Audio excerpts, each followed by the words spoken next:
वचन, प्यारा वचन, ईशो मसीह का प्यारा वचन, पाव को दीप को राह को रोशन, ये है मसीह का प्यारा वचन, ये है वचन।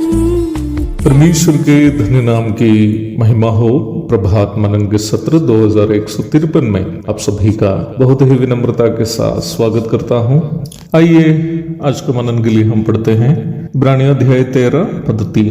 कैदियों की ऐसी सुधि लो कि मानो उनके साथ तुम भी कैद हो, और जिनके साथ बुरा बर्ताव किया जाता है उनकी भी ये समझकर सुधि लिया करो कि हमारी भी देह है। अतिथि सत्कार के विषय में हम कल भी चर्चा की थी। तीसरी पद में भी निम्न विषय की ही चर्चा की गई है। बाइबल में बताई गई लगभग सभी बातों की कुछ न कुछ भूमिका होती है। भूमिका समझने से पद को हम स्पष्टता से समझ पाते हैं। तीसरी आयत में अतिथि सत्कार नामक विषय को यहाँ चर्चा करने की भूमिका की ओर लेखक इशारा कर रहा है। प्रारंभ में पढ़ी गई पद में जिन कैदियों एवं जिनके साथ बुरा बर्ताव किया गया है जिक्र है, वे पहली शताब्दी में विश्वास के लिए सताए गए लोग हैं। इब्रानी 11 की 36 से 38 तक के भाग में उन लोगों का जिक्र लेखक ने जो किया है आप पढ़ सकते हैं। वहां हम इस प्रकार पढ़ते हैं, कई टट्टों में उड़ाए जाने और कोड़े खाने वरन बांधे जाने और कैद में पड़ने के द्वारा परखे गए, पथराव किए गए, आरे से चीरे गए, उनकी परीक्षा की गई, तलवार से मारे गए, वे कंगाली में और क्लेश में और दुख भोगते हुए भेड़ों और बकरियों की खाले ओढ़े हुए इधर उधर मारे मारे फिरे, और जंगलों और पहाड़ों और गुफाओं में और पृथ्वी की दरारों में भटकते फिरे। पहली शताब्दी के प्रारंभिक समयों में ही मसीही विश्वासियों को अपने विश्वास के कारण काफी सताव से गुजरने पड़े थे। प्रेरितों के काम अध्याय 8 पद 1 से 3 तक। जैसे कि मैंने पूर्व में भी बताया था, एक ही समय उन्हें अपने यहूदी जाति वालों से और रोमी प्रशासन से सताव का सामना करना पड़ा था। सताव के कारण कई लोग घर द्वार छोड़कर भाग जाते थे। उसी समय रोमी प्रशासन की ओर से जासूसों को भी नियुक्त किए हुए थे कि वे लोग भागने वाले मसीहियों की सूचना प्रशासन को दे।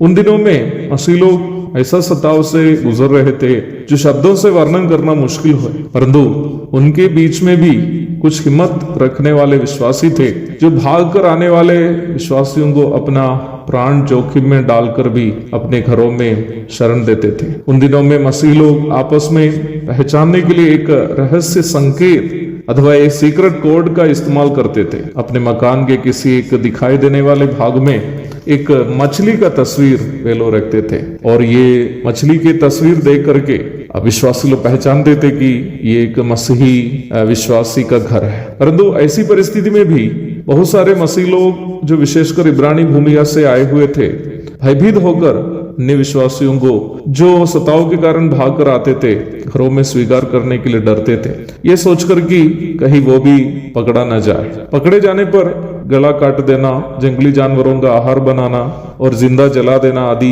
भयानक तरीकों से उन्हें मार दिए जाते थे। इसलिए जो लोग डर जाते थे उनके प्रति हम नाराज भी होना सही नहीं होगा।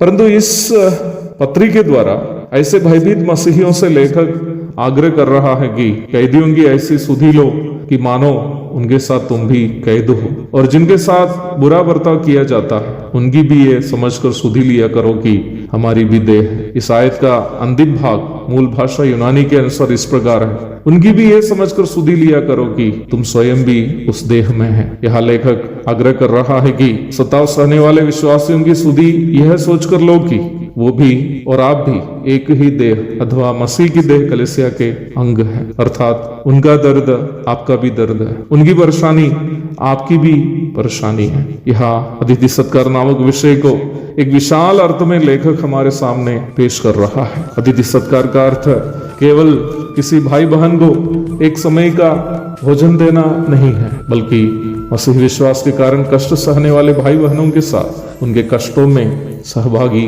होना है। एक और शुभ दिन की धन्य कामनाओं के साथ आज को मनन में समाप्त करता हूँ। प्रभु आप सबको आशीष दे।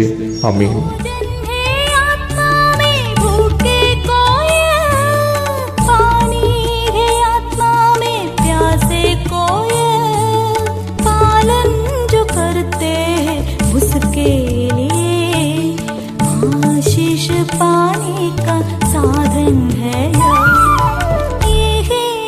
वचन, प्यारा